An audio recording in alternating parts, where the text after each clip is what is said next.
What up, y'all? I am your host, Young Smooth. Y'all already know what it is. SMOOVE. Yeah, that's me. Y'all already know what it is, what it give. Yeah, me. Get it.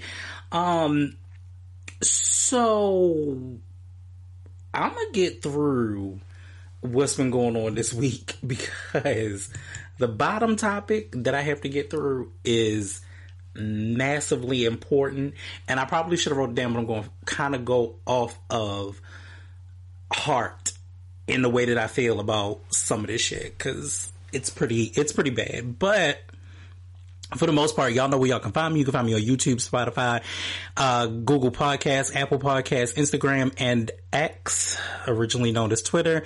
We're not going into why I feel the way I do about Twitter. Anyway, my new listens. So there have been many new listens lately. Moonwalker and Shawnee G, Wine for Me. Wine for Me is a new favorite. Jay Valentine has a new single out called The Day After. And if you're not listening to R&B Money with Tank and Jay Valentine, y'all definitely need to check that out. Dreaming is a very uplifting and inspiring song by T-Pain. Water Whipping with Smoke Bulga and Rick Ross is a great single. I do like it because they actually sample Black Rob's Whoa, rest in peace to Black Rob. And Lettucey has a new one out called Perfect Stranger featuring Kenny Lattimore. So some good singles to definitely check out this week. Those are some songs that I have listened to in addition to projects that I have listened to. So first off, let's start off with Kanye and Ty Dolla $ign. It's interesting, but it is. Here's the thing. It kind of feels like classic Ye in some parts mixed with what we're getting now.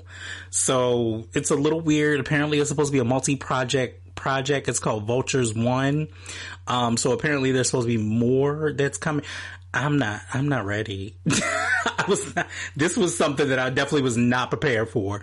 Also, Usher. We are going to talk about Usher. We are going to talk about Usher, the Usher Bowl. We're definitely going to go there, but make sure you guys download and stream his new album, Coming Home. I think it's going to be the album of the summer. I think that it is giving perfect timing. There are a couple of bops already that I'm feeling. Of course, the one with him and Summer Walker and 21 Savage, Good is one of my favorites. I like Cold Blooded. I like ATL Girl. ATL Girl is a smash. Let me tell you something. ATL Girl for me, I think will be a smash. Period. It's because it's one of those songs that, one, it has such an old sample to it, and two, it also is one of those things that it makes you feel like yesteryear, where you could replace ATL Girl with a Chi-Town girl, a Be More girl, any kind of girl you could kind of put in that retrospect. Even though more of the stuff that he's talking about in it is Atlanta, but it just kind of feels like you can rep your girls from your particular area code in that way. And lastly, which we will talk about this too, Beyonce has also come out with her country announcement that Act 2 is coming. It is part of the 3-part trilogy. And I'll repeat that again, of course. And it is coming as of March 29th. So we got a little bit less than a month and a half to go at this point, which is going to be great. Like, I like what she's doing. And I was watching something on the internet or well, I say watching or reading, depending on what form I was taking it in, where they were kind of talking about like how she's recreating or not even reimagining, but like taking back black genres. Like, even though house music isn't technically all black and wasn't all black, in the Renaissance, she highlighted black LGBT culture in that and used a lot of like the ballroom culture and that scene in the Renaissance. And I'm very happy that the Beehive is out here like, look, check this out. We ready to go in the paint. Beyonce deserves to be on country radio stations because this is country. Like, the two songs that dropped were Texas Hold'em and 16 Carriages. Baby, country is not my thing. I will be 100% honest with you. It is not my thing. However, that 16 carriages hit my spirit just a little bit differently. Texas Hold'em is nice too. It's definitely a hold down kind of bop, but 16 Carriages is that one. All right. So those are the main listens. Once again, we'll go through it. It is, we got Moonwalker, Jay Valentine, Usher, Kanye West and Ty Dolla Signs, T-Pain, Smoke Bugla, whatever, and Rick Ross, Lettucey, and of course Beyonce. So make sure y'all check out those. Those are some of my new favorites that are in my new rotation. All right, getting into ratchet and ridiculousness, because I guess I'm going to probably end up closing this out with complete ratchet and ridiculousness.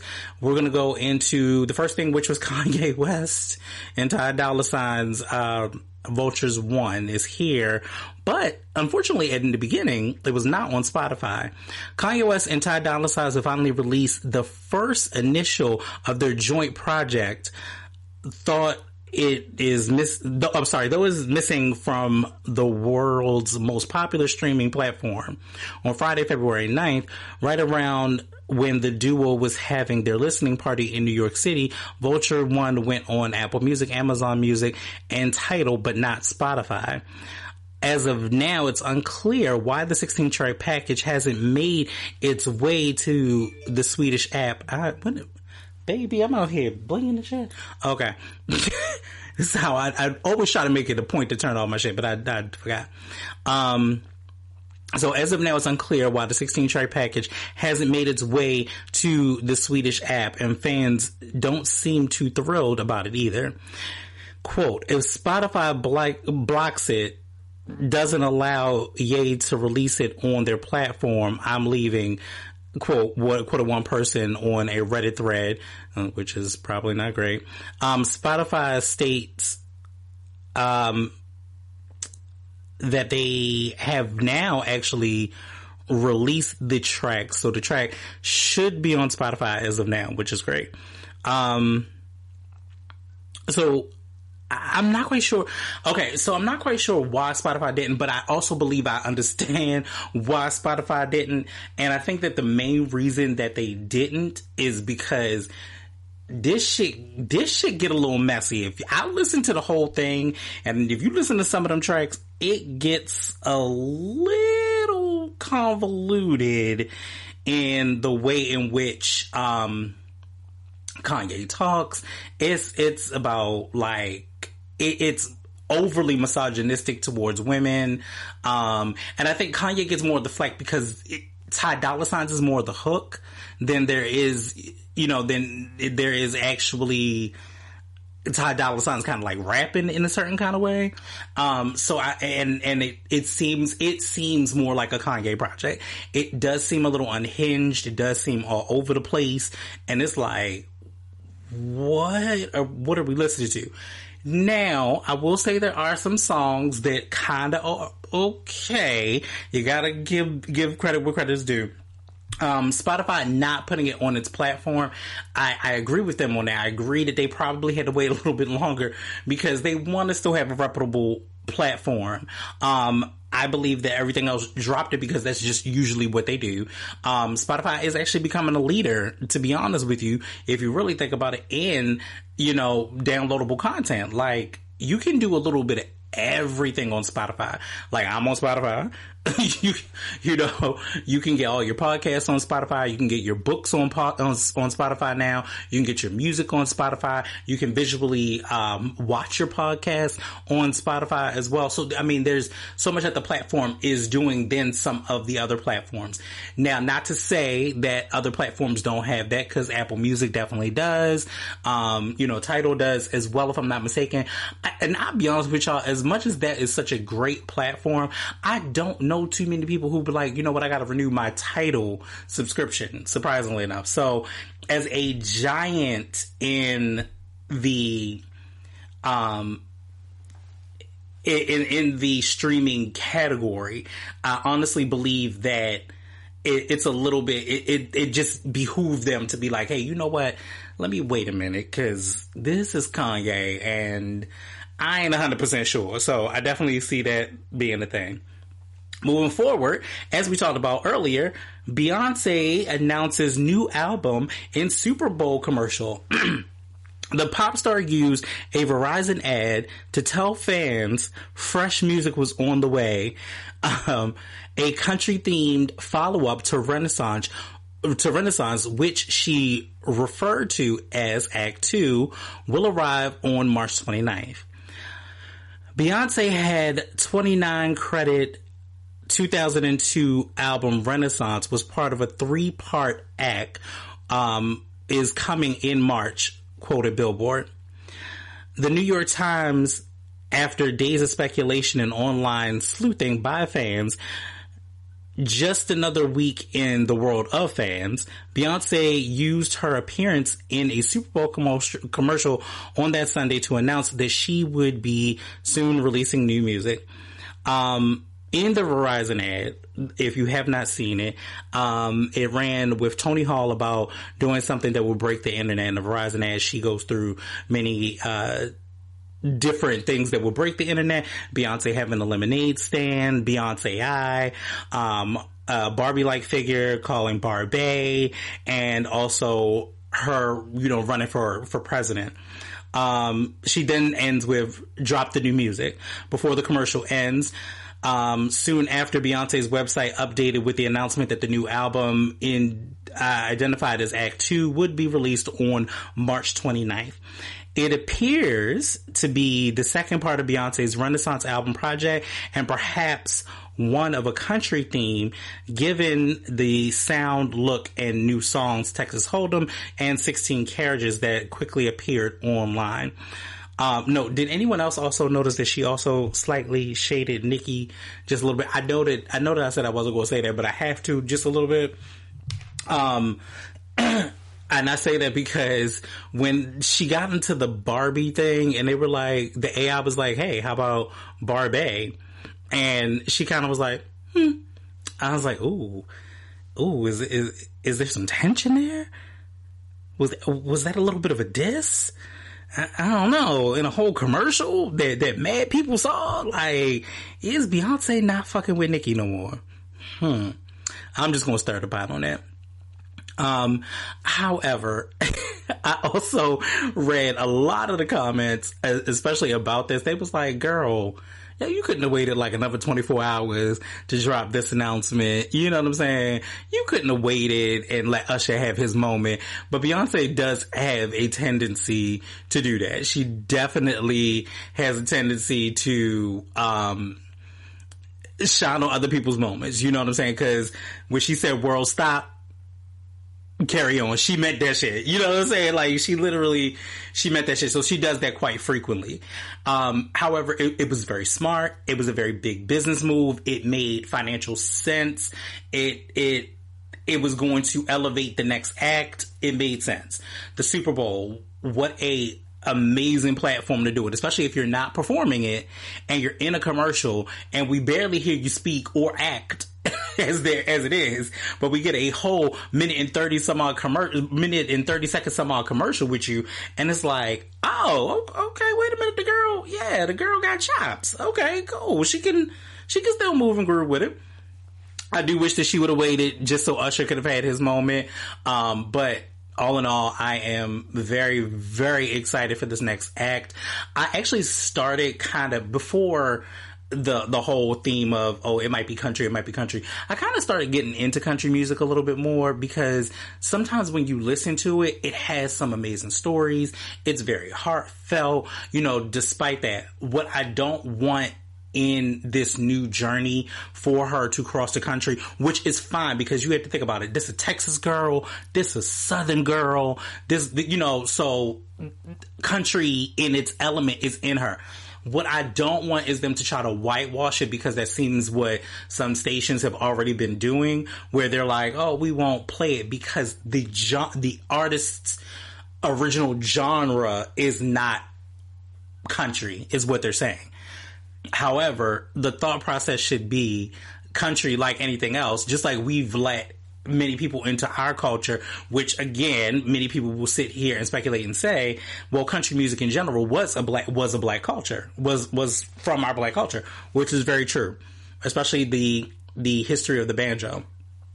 I think that Beyonce is so smart, it is ingenious, and if the third act is rock, I'm here for it.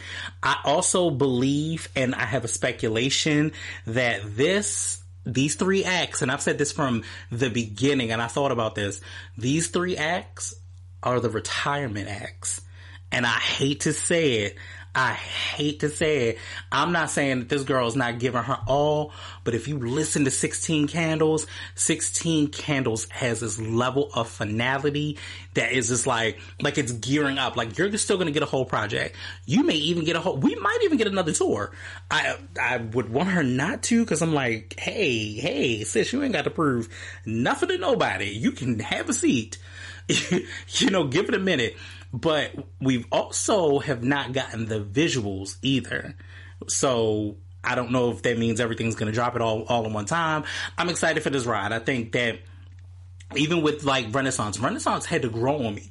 Like, it wasn't my favorite. I was like, okay.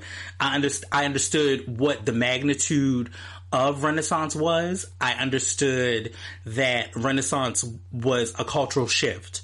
You know what I mean? I understood that. I just was like, oh, it's not for me. However, because 2 things can be true at the same time. It was originally not for me, but it did eventually grow on me. So Renaissance is that one. I think that the country one is going to get with me a little bit more. I'm going to feel the country a little bit more, because it's going to be, I feel like it's going to have, and I could be wrong, but I think it's going to have elements of the country, but it's going to have the blues, it's going to have the twang, it's going to have soul. So I think that this might be a little bit more up my speed and up my alley. In addition, I want us to realize that Beyonce is not the first Black person to be in country, and is not the first person even in a more relevant state that has done country, because in all honesty, we must give props to K. Michelle.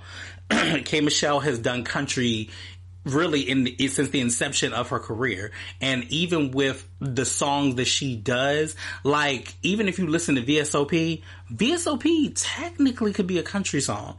If you really listen to the twang of it, the way that she sings it, you know what I'm saying? And not to mention the fact that K. Michelle yodels. So that's gonna always draw something to that country arena as well. So again, super excited about this. We only have, like less than a month and a half to go, and Beyonce had been teasing this for a while, since the Renaissance tour ended, and she had been in, like cowboy stuff all the time, and cowboy hats and all of the prints or whatever. So she'd been teasing this for quite a while. And I wonder, something just occurred to me. I wonder if the clues had always been in her Ivy Park drops. Because there was a rodeo one that was in the Ivy Park drop. I don't know what would have really been for what Renaissance was. I'm interested to see. You see, Beyonce, she's so cryptic. She's so fucking cryptic, but I love it. let me just preface this by saying, for this next story, keep your wigs glued and fastened, because Usher left the internet in ashes. He burnt the whole shit down. He let it burn. Okay. If you miss the Super Bowl, you miss the Usher Bowl, baby. When I tell you that 45-year-old man has not missed a beat, and even seems like he is aging backwards. Okay. When I tell you that halftime performance was a halftime performance for the ages. Now, I will say that the guests really showed the trajectory and the authenticity of his career.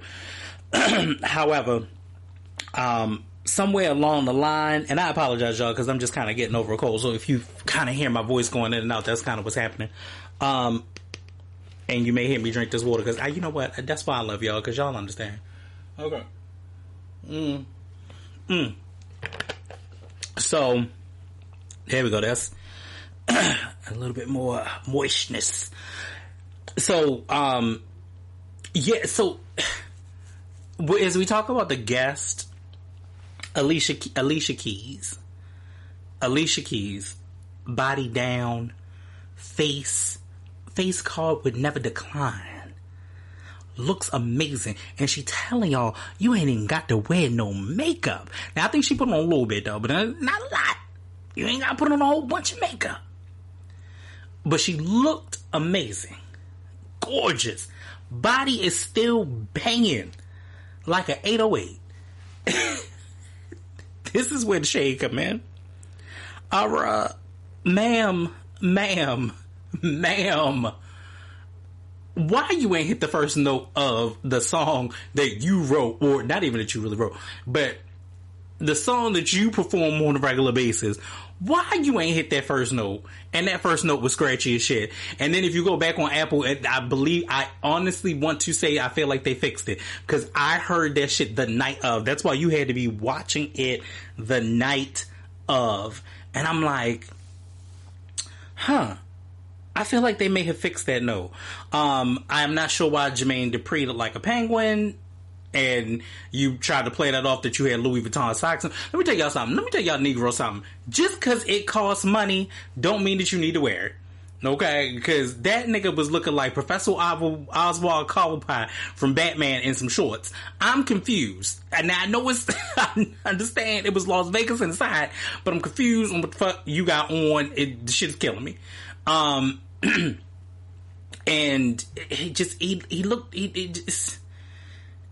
it looked bad. I don't give a shit I'm not wearing these socks with no goddamn pockets and a pearl. Why do the socks have pockets and a pearl? And then you wore them with penny loafers like you Michael Jackson and shit. I'm so confused. Whose night was it? Okay. But Usher. Okay, look, before I go into that, you also had Little John and will.i.am and Ludacris come out as well. Usher put on a goddamn show, okay? Usher put on a show from beginning to motherfucking end. Do you hear me?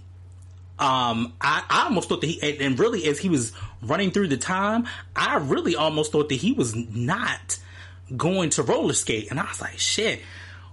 I also watched, outside of this, I watched the Vogue styling shoot of him getting ready for the Super Bowl, and I watched a lot of stuff from him getting ready for the Super Bowl.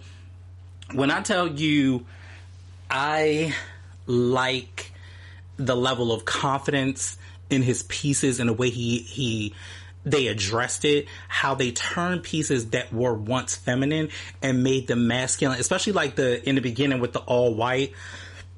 And the selection for that jacket and that jacket piece coming off, and then the vest, and the vest was originally a bodice piece of an original dress, which was, I think, Versace, if I'm not mistaken. Is that what they said?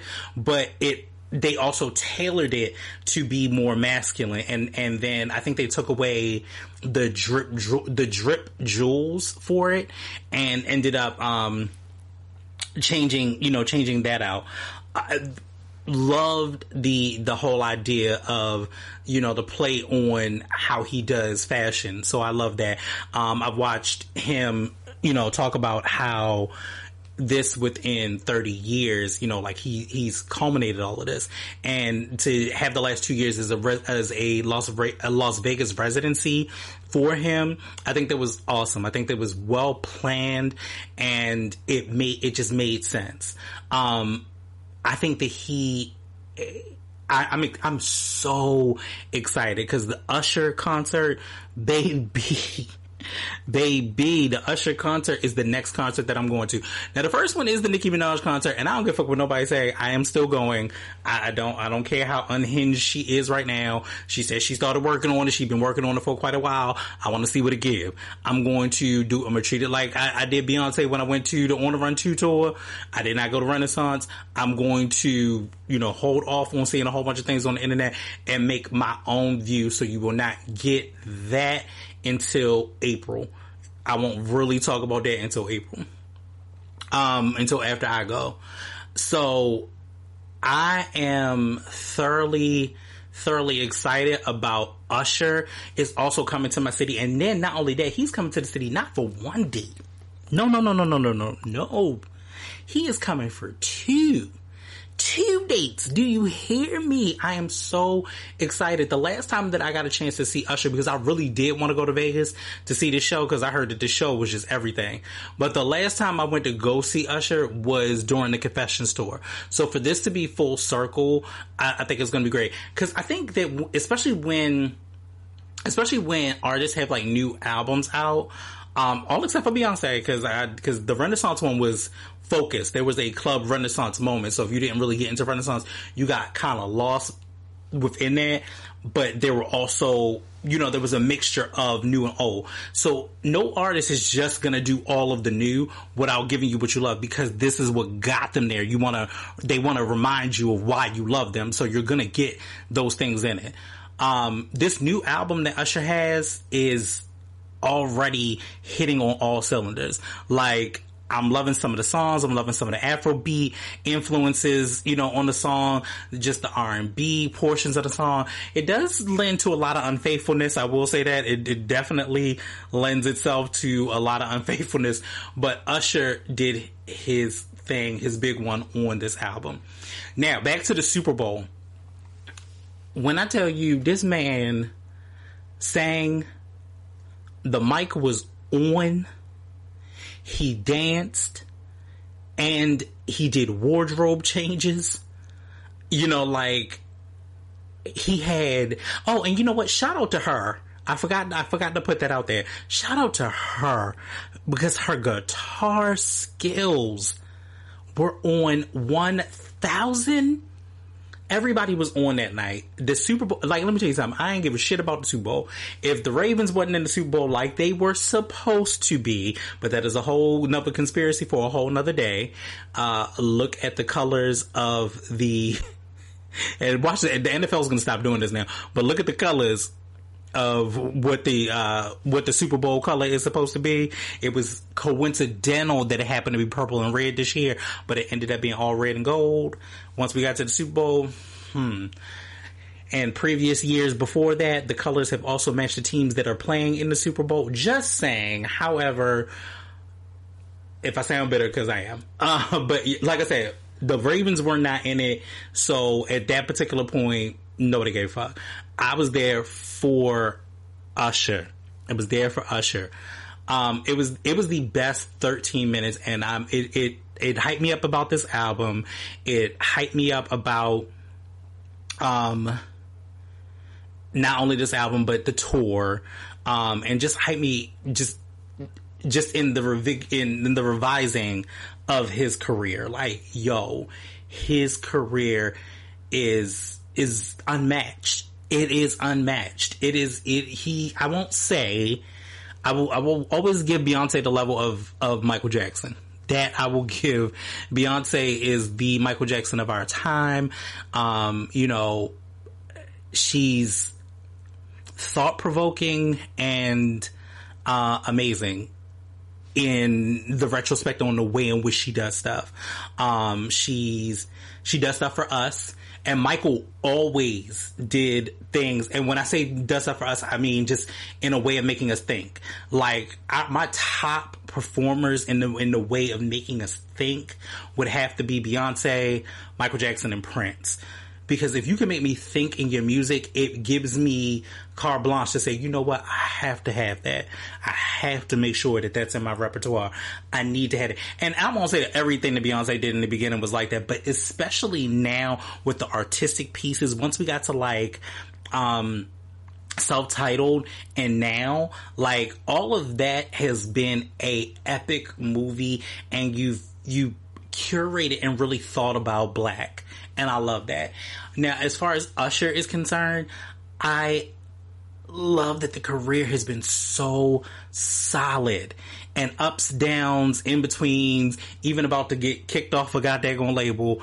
You know, his career has been solid. So once again, super excited. The tour is coming to Baltimore in August.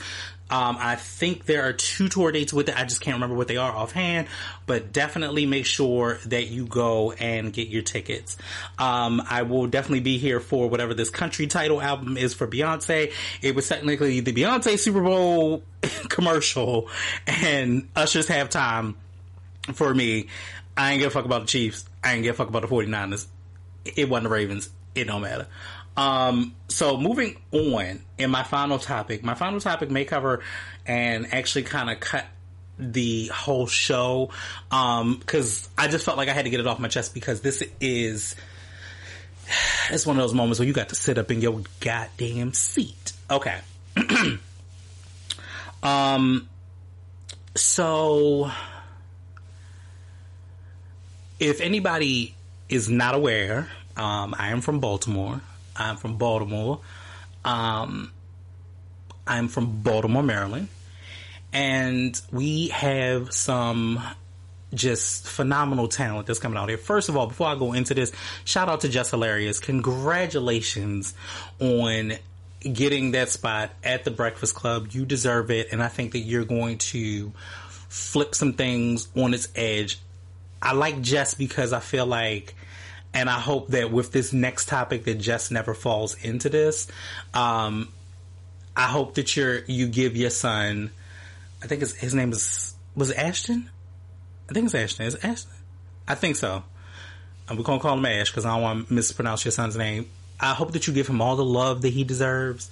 I hope that you never chase the bag so much that you're not forgetting that your number one job and your number one priority was a mother.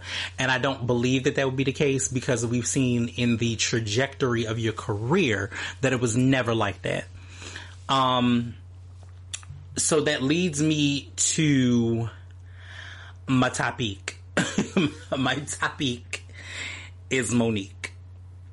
So Monique recently did an interview on Club Shay Shay. She talked about a lot of stuff.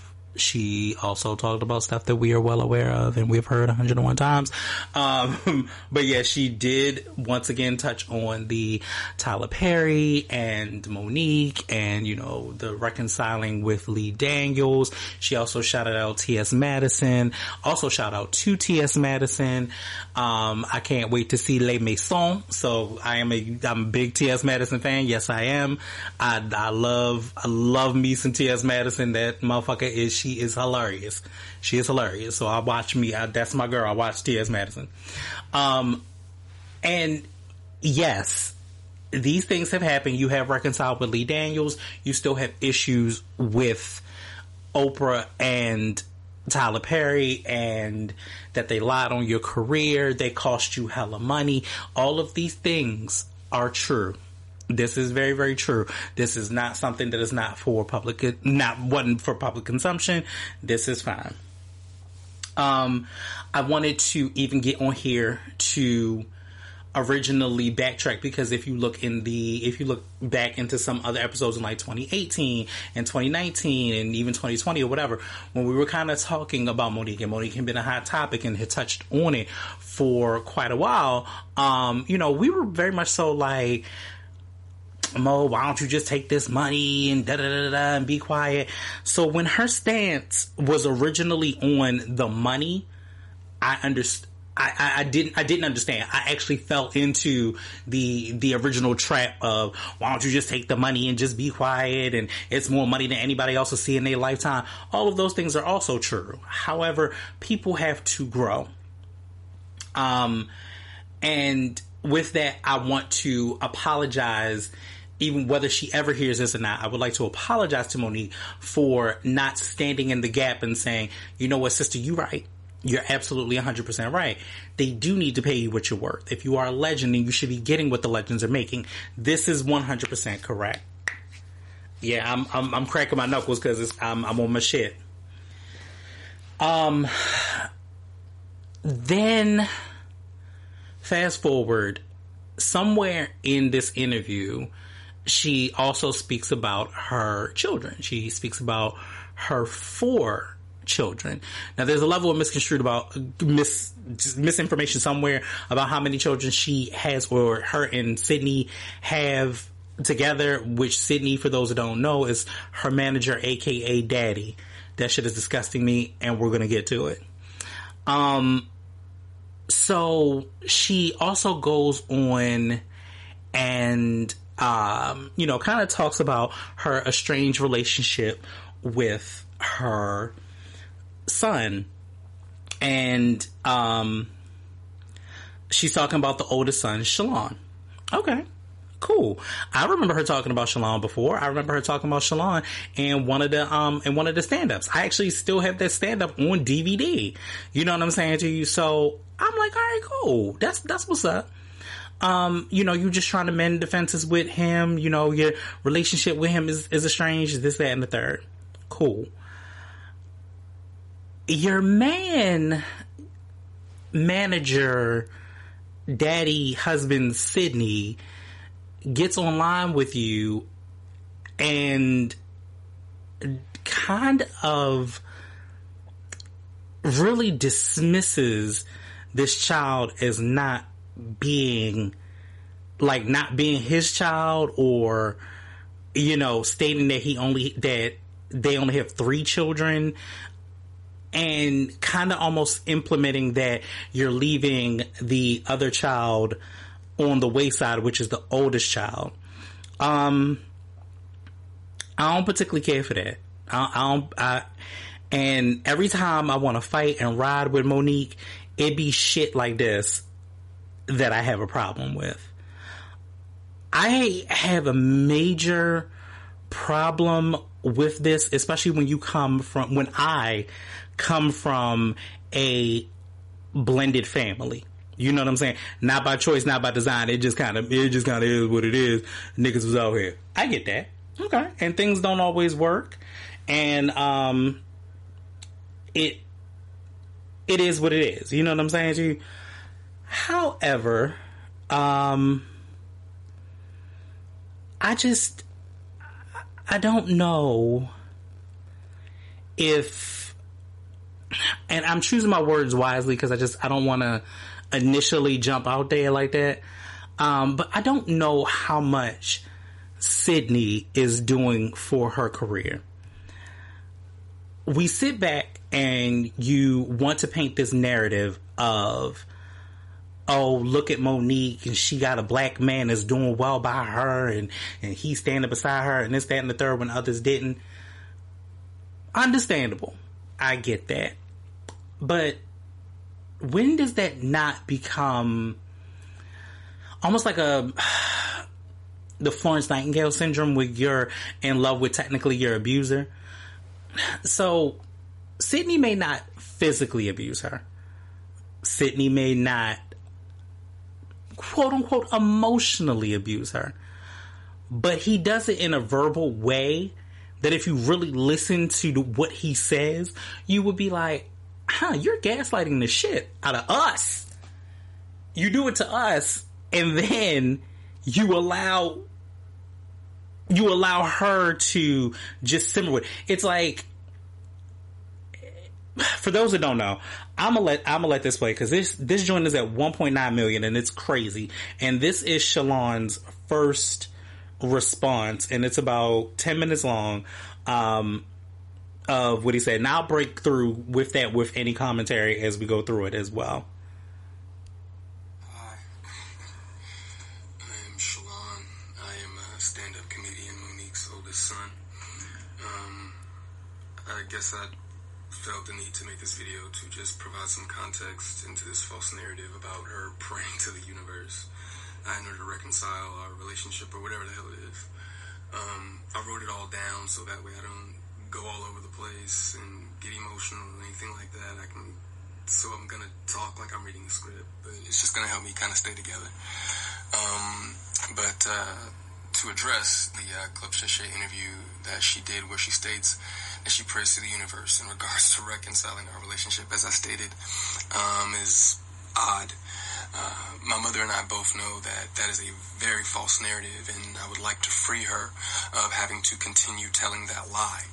Faith without work is dead, and neither one of us cares to put forth any effort to reconcile with the other. We are separate, as she put it, because she... Okay, let's. I'm gonna stop right there because that young man said something that is powerful and palatable. Faith without work is dead. Sister Monique, if you do not want to build a relationship with this young man after you went to go chase the fame and chase the bag, you are 100% wrong. And you want us to sit back and stand up in our truths, but you're not standing up in yours. And for that is a problem. Doesn't care to be my mother any more than I care to be her son. Neither one of us has had the desire to reach out to the other in a very long time, and I don't think that either of us anticipates that feeling ever returning. Speaking with my mother directly, in my experience, will either lead to some odd newfound moment of clarity in regards to how she was as my mother, or she retreats back to daddy to move forward with a conversation. And I'm tired of hearing my mother's truths. Newsflash, I'm not sure if people know, but standing in your truth doesn't make you noble. I'm not sure if people are aware of that. But responding this way, I feel as though it allows me to say my piece uninterrupted. To those wondering, well... I had to pause again because I feel like that is a trigger. I feel like that is the generation that is before my generation, and this is part of the problem of what you have done. And again, I want to tread lightly because my thought process is this. People are very hard to say, well, you don't have kids and you don't know and da-da-da-da. That's very true. But what you fail to realize is that I'm also this man. I'm also that child. I've also been that child. And I'll go more into that after he finishes. However, and not with my mother, but with my father. And I will go into that.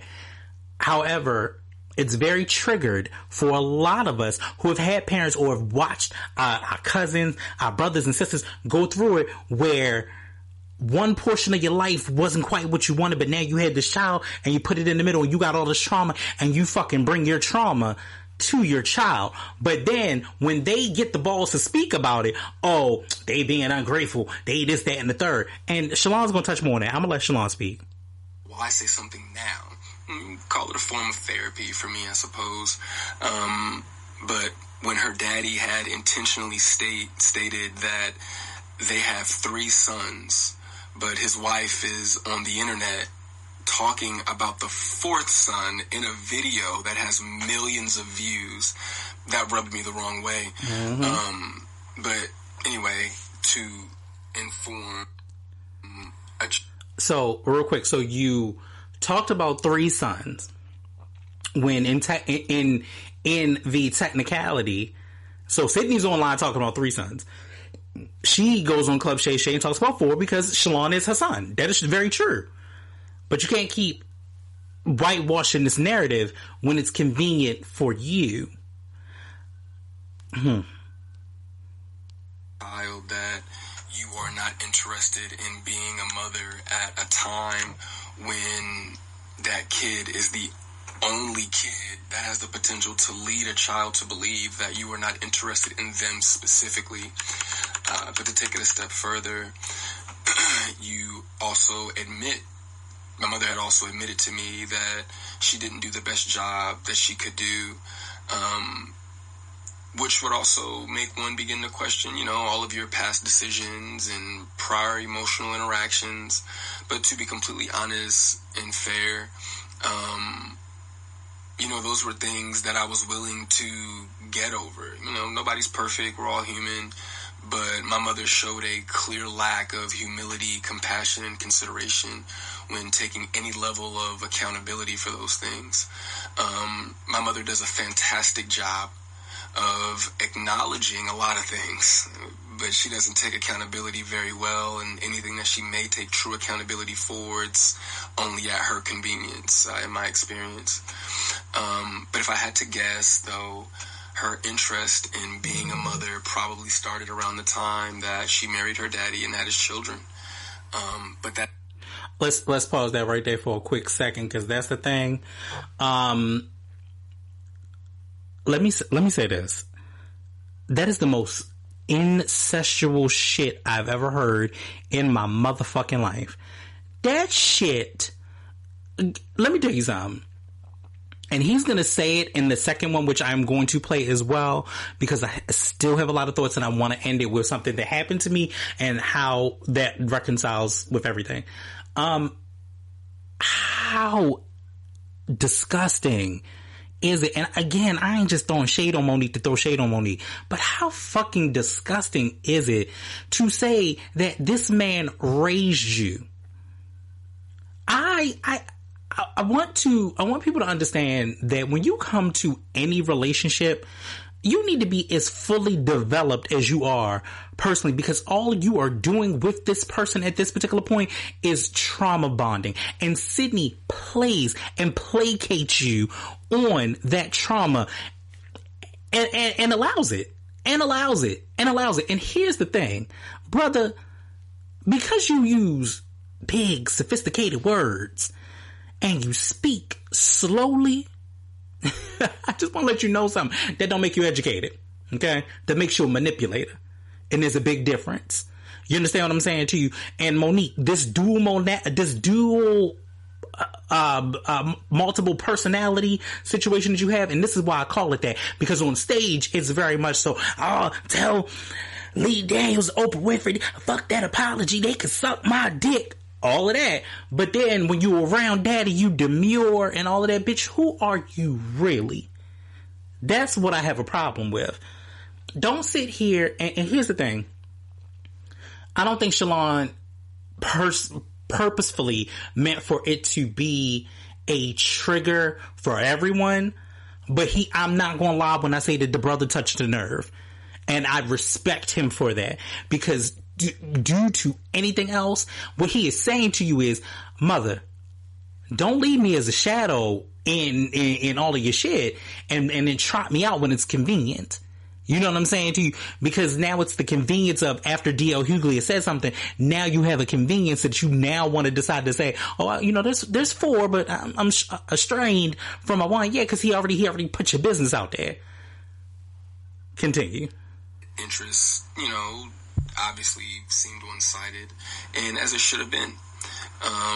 By that time, I'm in my late teens, so to some degree, the neglect becomes easier to hide or validate, I guess you could say. There are now 2 baby boys in the house, that require attention.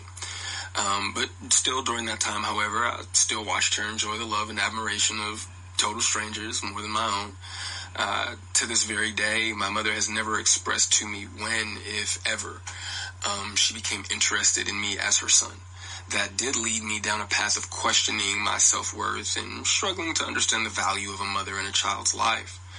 In the interview, she also states that she gave me an apology, but an apology to a son from a mother that consciously showed no interest in him holds no weight. There are still women to this day that my mother will give credit to for being more of a mother to me than she ever could. Her assistant, my cousin, being one of them.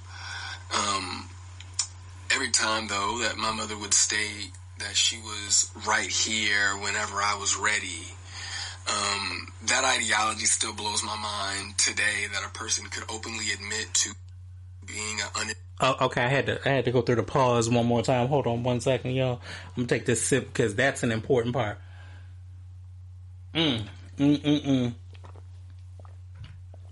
Sister Monique, come to the front.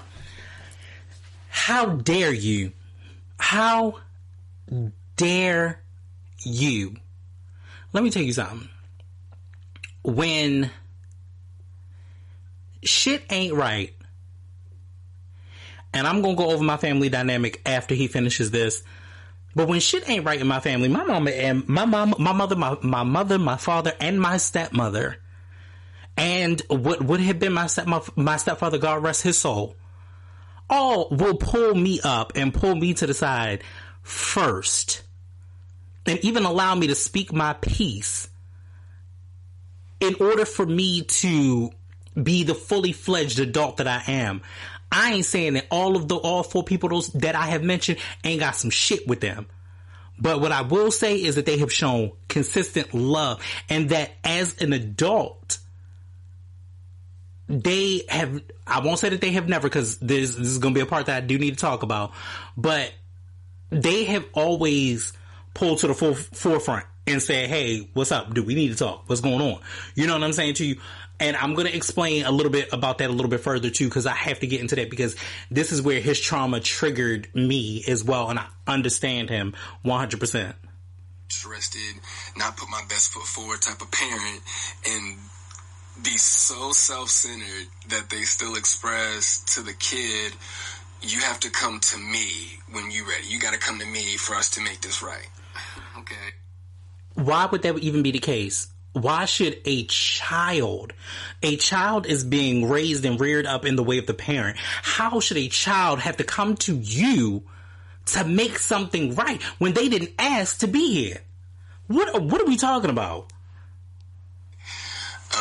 I'm not sure what my mother could possibly think that she has shown me in the past or have for me now that's not money, goodness gracious, that would make me want to come to her or whatever those feelings are supposed to be. A mother is supposed to be the first woman that a boy falls in love with.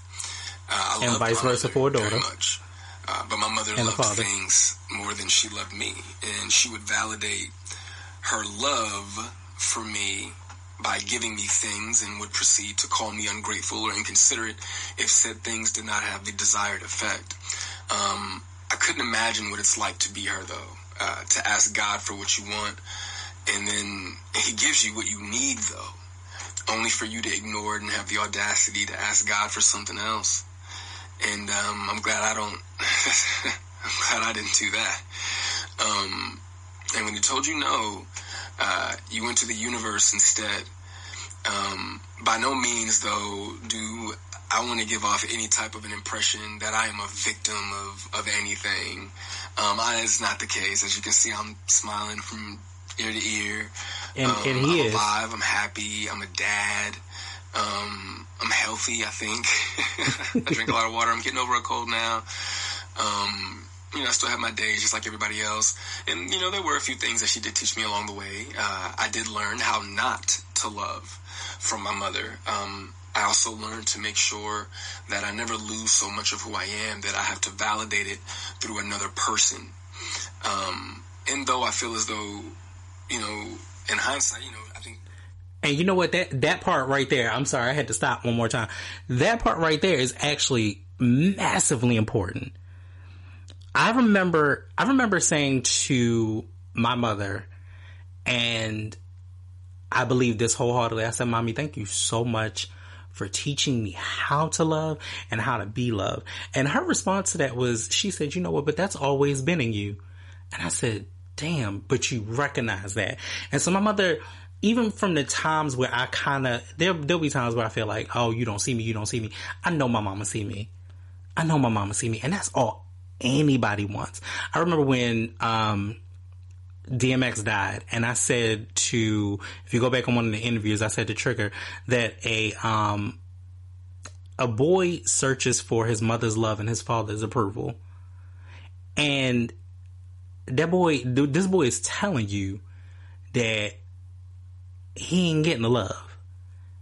You know what I'm saying to you? And he no longer gives a shit about the approval. She did it reluctantly. I do appreciate my mother, for showing me what the top of the mountain looks like. You know what I'm saying? It did give me perspective on what hard work and dedication can get you, but I don't want something like that at the cost of giving up something that I created. I don't want it that bad. And speaking of creations, I genuinely, truly, I really did want my mother to have a relationship with my daughter. I even fought through those intrusive thoughts that were, if she wasn't interested in you, what makes you think she's going to be interested in your kid? But it took my mother no time at all to prove that those intrusive thoughts were correct.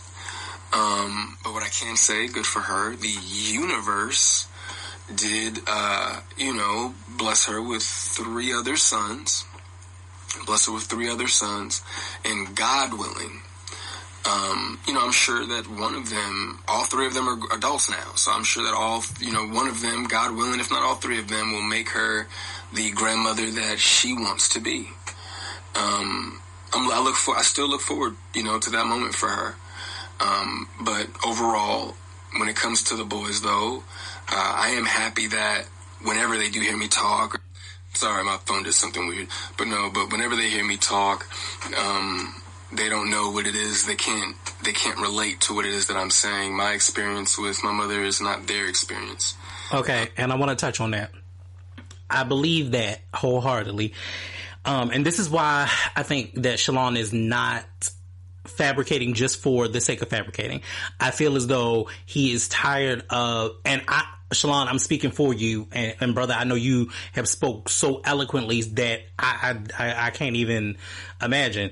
But I do say that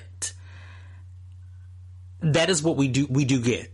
We do get different eras of our parents. Now, if you are an only child or you are the first child, you get different stages. I have walked in many different stages of my mother's life with her and defended her through rights, wrongs, and indifference, and she has done the same for me.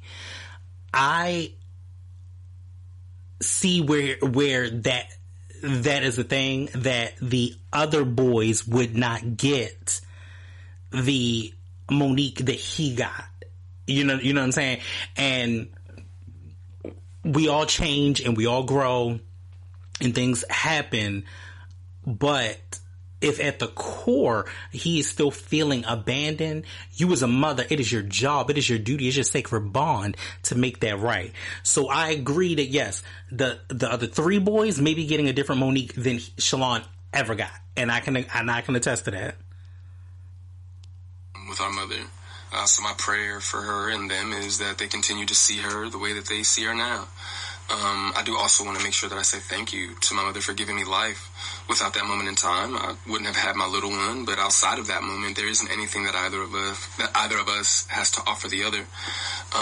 In my opinion, it's a waste of God's time and the universe's time for praying for something that you are not willing to put forth any effort to obtain. Putting the work into becoming Monique is more important to my mother than being my mother. And I do not believe that it was never about her being there and waiting for me, but it was supposed to be about me being there and waiting for her. My mother's value had reached such a low point in my life that I no longer found it necessary to either want to wait for her or even go to her.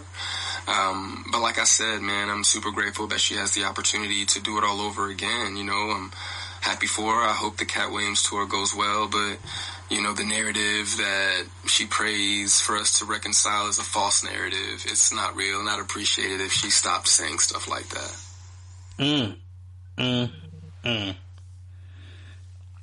I don't know if y'all Muffin Caps is back blue, but when I tell you that Shalon Jackson, he is show nomad dad, show Nomad Dad on TikTok and did a 10-minute video on TikTok about that. I believe that. Let me explain something about my household, so I guess I can put it into perspective for y'all. So, it's so much love in this house that I'm so grateful for, and just kind of showing it. Okay, so my dad had 4 different children, 4 different women, out of wedlock. One was conceived out of wedlock, but was, by the time she was born, they were married, which is my stepmother, who I love to this day. And I, in the mix of that, so he had 4 children. My stepmother at the time had 2, and now they have 1 together. And then in addition to that, just in the time, I'm just speaking in the time of growing up, my stepmother's sister had passed, and so my stepmother adopted her children, or inherited, and made sure that they were not split up and that they were all together, which is an amazing thing. And even still doing it down to this day, where, you know, she has my cousin's children. Okay, cool. But even in that house, even when that happened, when my dad had, I think 2 of his sisters passed, and they ended up with 3 more children, plus an extra child. So you're talking about, and then my stepmother also had, like, let's do the math. So my stepmother at the time had her 2 boys, plus then she ended up with, one doesn't count, but if I say,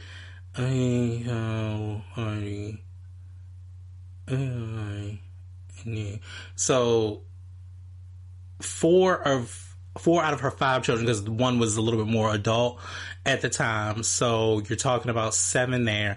Plus he also had 4. So that's 12. Then they had 1 together. So it's about like 13 of us with 2 adults in one house. What the hell? So, but it was a lot of fun, a lot of love. You know, I stayed with my mother, my brother, who is around the same age as me, because we're all close. We're so super close in age. It is ridiculous. Like, my half sister is 40. I'm 40. My brother is 40. My other brother is like 38. You know, my youngest brother is 33. My youngest sister is 24, about to be 25. Like, so we are very, very close in age, all except for my sister, because there's like a huge, like, 16-year gap at that particular point. But I say all of that to say we had such a lovely family dynamic, even on the outskirts of it. And I definitely have felt, I've had my black sheep moments on more my mother's side than my father's side of the family. But even with me being an only child and my mother being in a relationship with someone for a long period of time, one of the biggest things that he said to me and to us as his children, as to his children, was, we don't step. And by that means, that's your sister, that's your brother, regardless of what the real dynamic is, we don't step. So even though, quote unquote, to give a perception, so you know kind of where it is, like, that's my stepbrother, that's my brother, that's my stepsister, that's my sister, that's my half sister, that's my sister, you know what I mean? So, when they get to this point of not putting Shalon, so yeah, when they get to this point of, like, not putting Shalon in the dynamic of the family, I can see how that can sting. You know what I'm saying? So I won't even go into what they ended up responding to, because I really want to get into more of what Shalon said in the second one. But I will say this, because he brings out some really good points. So Monique and Sydney get onto their platform or whatever, and they begin to do the song and dance that they always do. Or you know what? Before I go into that, let me circle back to what I was saying. I will circle back to that, and then I will come back to this Monique and Sydney thing. So, with our family dynamic being so big and so strong, it's been so much love. But the we don't step thing is the biggest thing that I ever took out of my life, my whole life. Like, it is the biggest thing. These people that I call my brothers and my sisters, I can call them anytime, text them anytime, and vice versa, and they can do the same to me. And even if they're my cousins, I still do the same thing and try to reach out to as many of them as I possibly can. And I do it on a day-to-day basis because we show love. But that was to keep the family dynamic. I remember when my dad and I, we were estranged for 4 years. And that was on my regard. And I will put myself out there like that. That was on my regard. Me and my dad had a lot. My dad had a lot of shit with him. And I love him to this day. I know who he is. I know what role he plays in my life. And he still stands as that man and that figure in my life, because what he taught us was, even in his dysfunction, was how to be a man, how to step to the plate, how to marry, how to be married, how to stay married, even though he got divorced. But you know what I'm saying? How to live in that. And part of that was, I had to get to a point where I'm like, if you are unhappy, you cannot live the rest of your life being unhappy. That is not a thing. You are here for a finite time, and you have to be able to be happy. So I get to this point with him where I'm like, I've noticed a trend, and I noticed it for a while, and I don't know if he was purposefully doing it, and he may or may not have ever noticed it, and I was never able to really articulate and speak up. And I'll be honest, I've had this conversation with cousins before where I'm like, yo, y'all have to realize something. We did not have the verbiage prior to that we do now. We didn't know how to speak the way that we do now to our parents then. But now that we do have the verbiage to say, this, what you have done to me is not right. So for 4 years, I felt very much so like I was an option and not a priority. And I couldn't move in that way for a while. So you have to talk about, like, I want to say, it had to be every bit of like the vast, like right before the pandemic, like 2019, all the way up until 2022, maybe even right before that. I'm sorry, 2016, 17 to about that time frame, about 2016, 2017 to up to maybe like 2022. We we really didn't see eye to eye, and I needed the space to grow. I felt like, when it came to the things I accomplished, the things I needed, I wasn't getting what I needed. And I was like, I don't want to work on this relationship where it's just so one-sided. And I was like, you know what? Better yet, let me set a boundary. Whether you know what a boundary is or not for a person, when they set it and they show you more than they can tell you. And I was like, you know what? I don't have nothing else to say. I was like, I didn't have nothing else to say to him. The catalyst for that begot when a loved one passed, and I knew that I had no other choices. And it's fucked up to say, well, damn, that's just automatically how that worked? No, but I had no other choices, because the reason that I had no other choices was there was no way for me to go there and stand in front of family and then tell them, well, why are you not talking to your father? Because nobody of that age generation would have understood that me being a priority and not an option was the way in which I wanted to move forward in my life and my relationship with him. I also didn't have the techniques and the energy to convey that to him well, and that was my fault. And that was the fault that I will always continue to play. But there were 4 years of my life where I said, you know what, I can't fuck with him. I can't rock with him. I'm not here for him, whatever that is. And I also didn't push that agenda off onto my siblings, that are younger than me. I stand as the oldest male, so I was like, you know what, I'm not going to do that. I'm going to bury that. You know what I'm saying? But I also noticed that it showed up in things that I did. It showed up in my work. It showed up in different places. It showed up in even the way in which I would address other men to not be able to look men in the eyes because I felt some level of insecurity. So all of those things, not his fault, not all of his fault, but a big part of it was his problem, showed up in the way in which I presented to the world. So when Shalon does this and has this particular set of isms, I hear him. I understand that.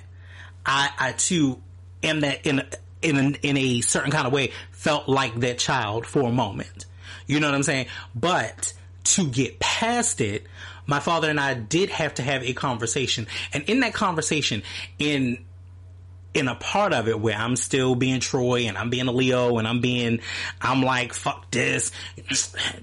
In my mind, I'm really like, fuck this. What this nigga gotta say? He can't ever say nothing. He really actually flipped my mind and made me think like, and showed, and not even just words and not the verbiage. And he didn't gaslight me. And he tried. Believe you me, he tried. Because he sat back and said the feelings are not facts, which is true. But you will never negate the way in which I feel. Especially when you're talking about a relationship. Because the way that you perceived it was never the way in which I perceived it. And the issue beyond that is, as a child, I'm living it. I'm living that experience. So I need you to validate that I'm living that experience. I'm always going to look for that validation. You're my parent. That is what it's there. That's what you should be there for. So we get to, I'm dry mouth because this shit is making me mad. Hold on. We get to Monique and her husband, and I'm going to summarize that because I would love to get to Shalon's part 2. We get to Monique and her husband, and they have to address it. They address it within less than 24 hours, and then the next day they throw out receipts, allegedly. So they end up addressing this issue, and they address the issue with gaslighting him again.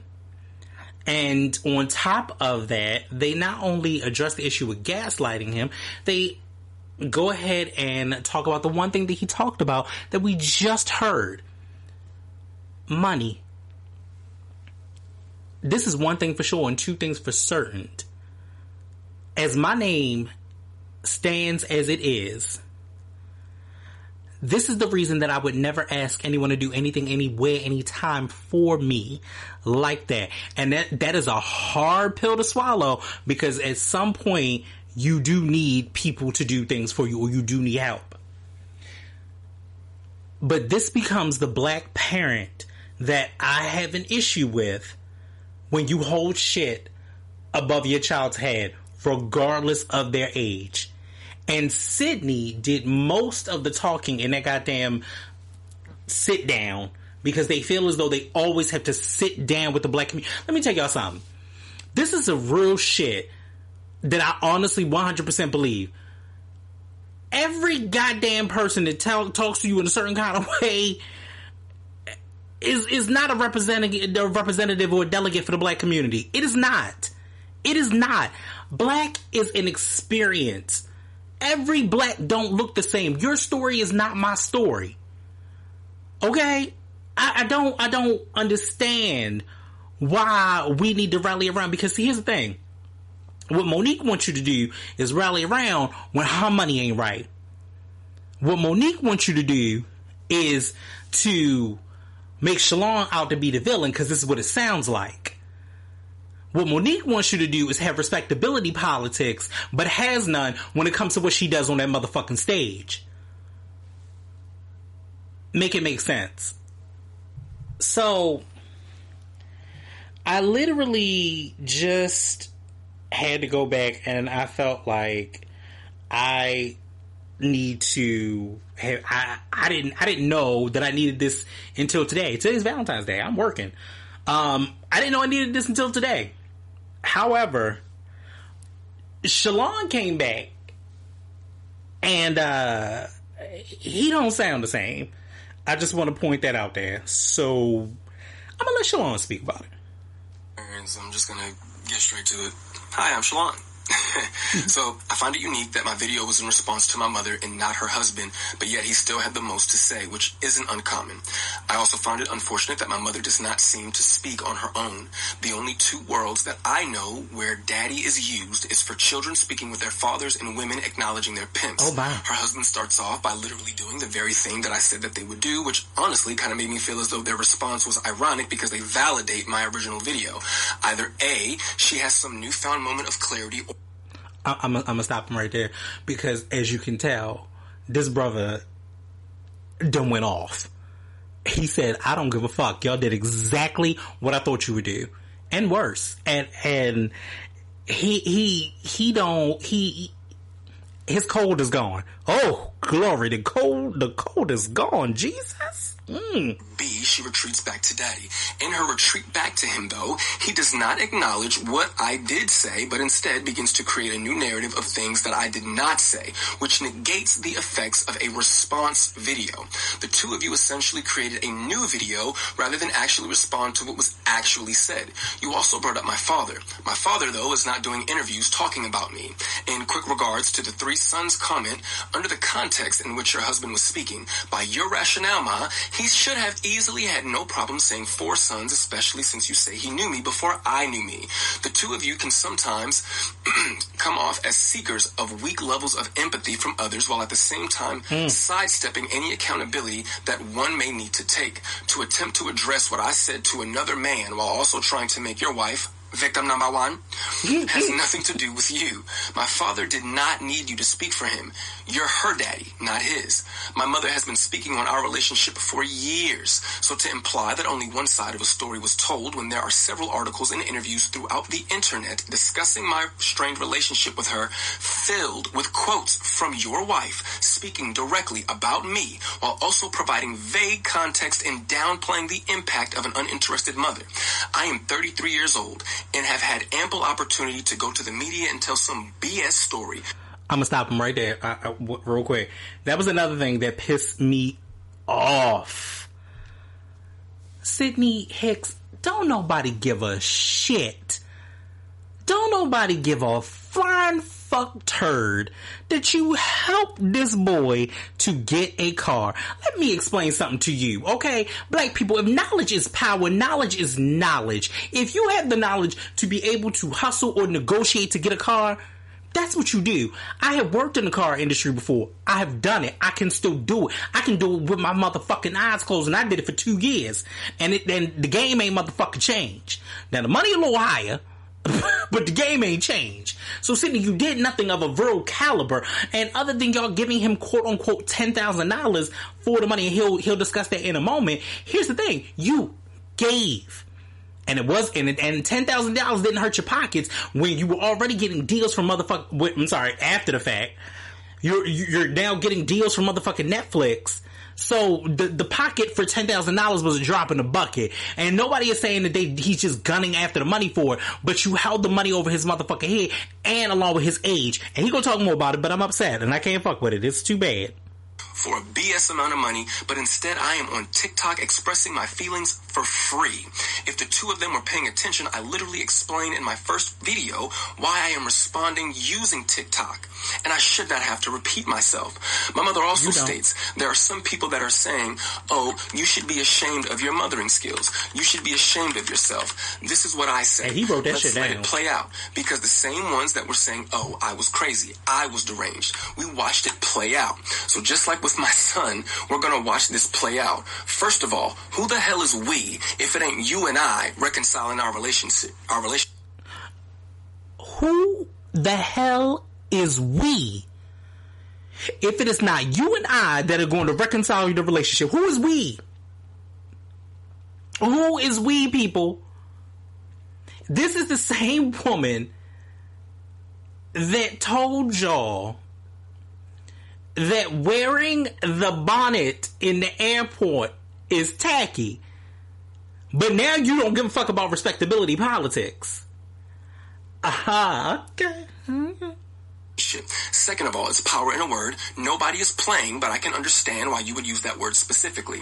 As you stated in the Club Shay Shay interview, you had the mentality of a 15-year-old child. You required a man to raise you, and you were acting like a little girl. These are your words. It doesn't matter what context I have them in. This is how you thought of yourself as a grown adult who was someone's mother. Last time I checked, Monique fans, a 15-year-old grown adult who acts like a child but is in search of their daddy, they don't typically make efficient parents. But hey, I could be wrong. On a more serious note, to sit there and allow your daddy to address my mental health in a weak attempt to pass my response off as a moment is disturbing and insulting to those of us who do have mental health issues. The way I presented myself was no different than my mother and her daddy presented themselves when addressing D.L. Hughley. And her... I'm gonna stop you, Shalon. There is a difference. Yours was better. Precious sweet babies ate it up. DL is wrong because he's so loud. Mo and Daddy are right because they're so calm. But I, for some reason, don't get the same energy. To simply try to call me crazy is I want to circle on that real quick. Oh, Shalon, it's too much. It's too much. That is a thing. Two things can be true at the same time. One, just because you are loud and rah, rah, rah, rah, doesn't make you right. Two, just because you calm, cool, and collected doesn't mean that all of your thoughts are together. And in turn, you can still make a fool out of yourself if you are not clear and concise. Now, Monique love us for real, but Shalon love us for real, okay? Submissive and cowardice. Attacking somebody's mental status is a clear sign that you have zero to stand on.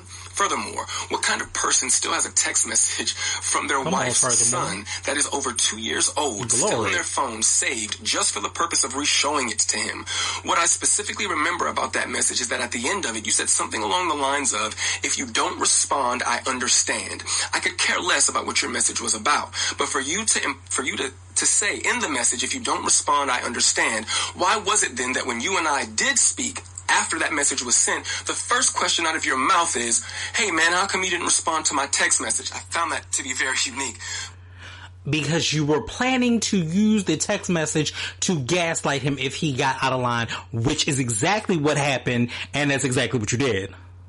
But I did not need an explanation on how to speak to women or how to listen to women. That was not what that situation was about. It was My mother showed me how conceited she is in that situation that you were referring to. For a woman to villainize the actions of her son for being a man and a father to his new family simply because she had not heard from him in 2 days, as though her phone was broken and she could not check on me. Because last time I checked... Okay, real quick. I want to interject one more time. This me. That's a big thing. I want people to understand. I would really want to put that out there, okay? Because I last time I checked, I paid my T-Mobile bill, and it worked. And y'all have heard it work quite frequently because shit went off. And is it on Wi-Fi? Oh, it is on Wi-Fi now, but still, that's not the point. However, my bill gets paid every month. And which means, okay, for those that don't know how the phones work, I receive calls and I make them. Let's try that one more time. I receive, glory to God. I receive the calls and I make them. So that's what Shalon is trying to tell y'all. He received the calls and he make them. What the fuck happened to your phone? I don't understand. I was a new parent. I didn't get a new house. I didn't go on vacation. I didn't just get a new game system. I had a baby. And in those 2 days that you did not hear from me, I was handling my business as a man and a father. But I'll assume your phone and the phones of those around you were all broken, which I wanted to believe was the reason why you did not respond to a message from your son expressing his concern over some bumps that your grandchild had on her back. You would later make it your business to tell me that you got the message and chose not to respond because her other grandmother is a nurse. Damn the fact that she is also your blood. And shout out to Nana. My baby girl loves her some Nana. The statement about money and then stating, don't let nobody introduce me to you, what the is fuck not did a that mean? competent statement to make because it wasn't a complete sentence, nor did the two things correlate with each other. And when did you have the time to introduce yourself to a son that you weren't interested in and didn't do the best job you could do? I'm starting to think that you're not hearing yourself. To address money, you gave me $10,000 for a down payment on a car. Yes. Thank you again. Thank you. My girlfriend and I were already prepared to put our money together and get a car. You and your husband called us one day and stated that y'all were going to give us $5,000 for a down payment. We said, okay. You then called us back a day or two later and stated that you would be giving us $10,000 for a down payment on the car. You and him made the conscious choice to give us that money. We did not ask you for anything, but this is an example of a rich person doing something for you, and because this is an example of a rich person doing something for you because they want to do it for you, but because it doesn't have the desired effect that they want it to have, you are inconsiderate and ungrateful. But let's take it a step further.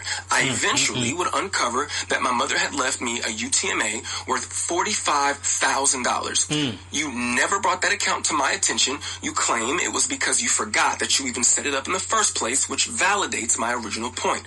Who forgets that they invested $45,000 into a child that at that time is the... Okay, hold on, Shalon. Shalon, hold on, Shalon. Monique, I need you to step a little closer, sis. Step a little closer.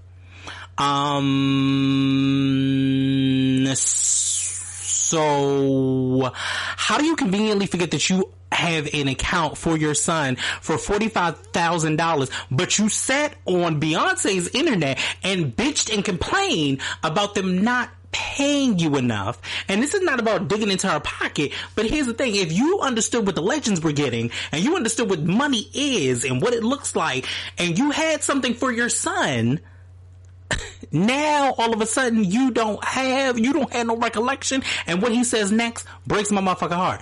But it's funny how you sat on the motherfucking internet and want us to boycott. Bitch, I paid my motherfucking $20 like everybody else. I'm not boycotting shit. Stranger Things was coming on and shit. Fuck that. I was watching the shit. So I'm not doing none of the shit. But you want us to boycott it because agenda bias and unfair pay and all of this shit. But money wise, you are being unfair with your own son. Bitch, please. Only child. When I was homeless, let's pause one more time. Why was he homeless? Sweep around your motherfucking yard before you decide to tell black women that they shouldn't wear bonnets, before you decide to tell us that we need to boycott and all of that shit. See, here's the thing. I agree with you when it comes to people need to pay you fairly at your job. I 100% agree with that. Any job. I don't give a fuck what you do. If you're doing it right, you need to get fucking paid for it. But I'd be damned if I'm making all of this money and anybody that I love is suffering. Don't give a fuck. You are the parent. The buck stops with you. And that's the motherfucking problem. And here's the thing. I wanted to give Monique grace. And the reason that I'm flaming is because of Shalon. Thank you, Shalon. We appreciate you, Shalon. You're a grown-ass man, and you said this so eloquently that it is crazy as shit. And if I'm yelling at y'all, I'm so sorry. But I'm so passionate about this because at what point as a parent do you step to the motherfucking plate? You had money for that boy, and the next couple of things that he says are going to throw... I promise y'all, you're going to be mad. Out how to access the account, you said, Shalon, I don't even know what you're talking about, and if I did, why do you think I would help you? After finding out from the Georgia Department of Revenue that they had been sending me mail to 3 separate Georgia addresses, all of which I lived at with you at some point or another. For the life of me, I can't grasp how those letters managed to slip by so many people at 3 different locations. I did, however, eventually get access to the money and the brokerage account that you had set up for me with Morgan Stanley. To be fair, what you put together for me was amazing, especially had I let it sit for a year or 2, which made it bittersweet that you wouldn't have wanted to help or even educate me on how to manage what I had. My blowing through that money is all on me, and I have to take my accountability for that, and it's a lesson learned. Sidney stated that the last time that him and I spoke, I wanted to call him Dad. The actual truth is that I wanted to call him Pop. Calling you Uncle Sidney, but my mother calls you Daddy, and the boys call you Daddy. It was getting a little awkward. And yes, for a very short time, I did feel that way about you, but the more things change, the more they stay the same. Oh, Black Jesus. Okay, and so he eventually goes on to thank everybody for, you know, liking the tweet. I'm sorry, liking the TikTok and all of that. Let me tell you something. The boy ain't wrong. Now, Monique, if your money went to anything at all, your money went to a well-funded education for this child, because if that boy did not speak in and not say all the things that we wanted to say to parents that have done us wrong, and he triggered a lot of us. He triggered us so much that I'm ready to give y'all this show by the end of the week. Like, I usually would give it on Monday, and I'm pre-recording this, and I'm just like, yo, when do you take the accountability? You want to pull Tyler Perry up. You want to pull Oprah up. You wanted to pull Lee Daniel. You want to pull Lionsgate up. And all of those are businesses and entities and IPs within themselves, which is fine. But when do you clean the trash around your own backyard? And we would have known none of this had Shalon said nothing. But what does it gain for this young man to continue to be in pain while you strive and survive? And people keep saying that it's that man that's with you, it's that man that's with you. And yes, is it amazing to see black love in action, if that's what you want to call it? Yes, absolutely. It is 100% beautiful to see black love in action. And as a black man that has a husband, that is wrong. As a husband and a black man is what I'm saying. I understand 100% what it looks like to stand behind your woman. I allow her to be who she is. I allow her to do what she wants to do and reach for the stars at every turn. I make sure as her man that those things are done. That even involves cooking, cleaning, and making sure that this house is together and paid for, and I do all of those things. That was something that was not only taught, but it was embedded in me. So you don't always need that love and appreciation from a parent to strive for excellence. But what I will say is, this is the prime example of that black parent that wants you to stay in a child's place, or that once they clearly come from that old school or holding shit against you. That boy was 30 something years old, and that could have been his first car that he actually was going to buy off the lot. Said thank you for that. Yeah, definitely. You know, thank you for at least guiding him and teaching him or helping him to get that car. But if that came with the cost of, oh, now that you saying this, don't forget when I did, if I hear don't forget when I did, motherfucker, you can keep it. You can keep that bullshit, because I be damned if you gonna hold it over my motherfucking head. You can keep that shit. And this is why baby, the shit that threw me was when he said that the word daddy is reserved for 2 people. Children or women and they pimps. I said, Jesus. I said, Jesus. Sweet baby Jesus. When I tell you, Shalon, thank you for bringing that. Because I was ready to originally get on here and only throw the apology. And I do apologize to Monique for not standing with her when she was right. She was definitely right there. You deserve that. You are a legend in the game. You do deserve that. But I will not take my foot off your neck of not, and I repeat, not being a good mother when you had the opportunity to, and not amending to that when you call other people to the plate. Well, you know what, Monique? We're calling you to the plate. We are officially calling you to the plate to make that right. Because you want us to heal as a community? Well, here's the thing. Those that stand in the truth of healing as a community need to first heal the destruction that they caused. And until you do that, because I feel very color purplish, until you do right by Shalon, everything you think about gonna fail. And I mean that. And I mean that. And I mean that not in the sense of, what we have got to stop doing, let's just say this, and I'm going to close on this.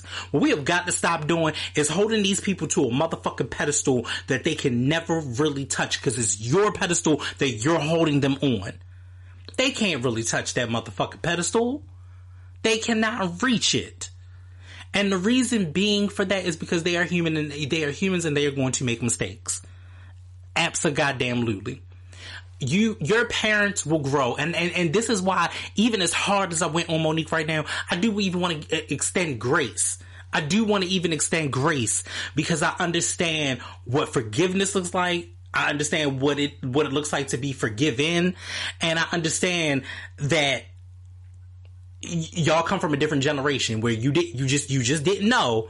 And again, a lot of the things that we've learned and we've done, and the way that the culture has been shaped and shifted, I said this before and I will say it again, there is no blueprint.